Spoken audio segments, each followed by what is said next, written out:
Welcome to our channel. Today we how to enable System.io to create a marketing funnel cheaply. Easy tutorial step by step clearly.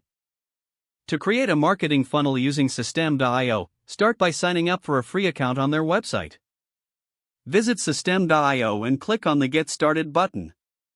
Fill in your details to create your account and confirm your email address for activation. Once logged in, navigate to the dashboard where you'll find various options. Click on the Funnels tab located on the left sidebar. In the Funnels section, hit the Create button to start a new funnel.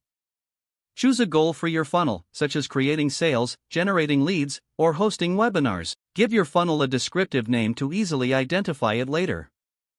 After naming your funnel, click Create. You will now see options to add steps to your funnel. Choose from different step types like landing pages, sales pages, or confirmation pages. Select the type of page you want to add and click Create. Now, customize your page by using the built-in editor.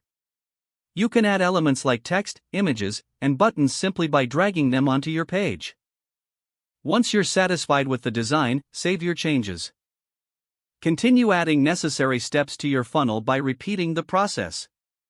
After you have added all your steps, navigate back to the funnel overview. Review your funnel structure to ensure everything is in place. Next, click on the Settings tab at the top of the funnel page. Here you can set up your domain, configure email notifications, and adjust other settings.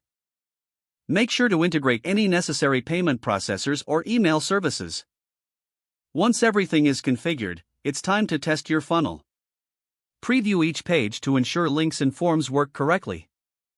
Finally, launch your funnel by clicking the Publish button.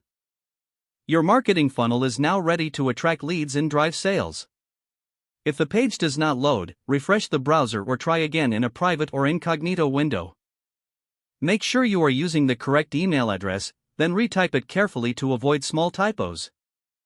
If your password is not accepted, use the reset option and create a new strong password you can remember. Don't forget to like this video and subscribe to our channel for more step-by-step tech guides.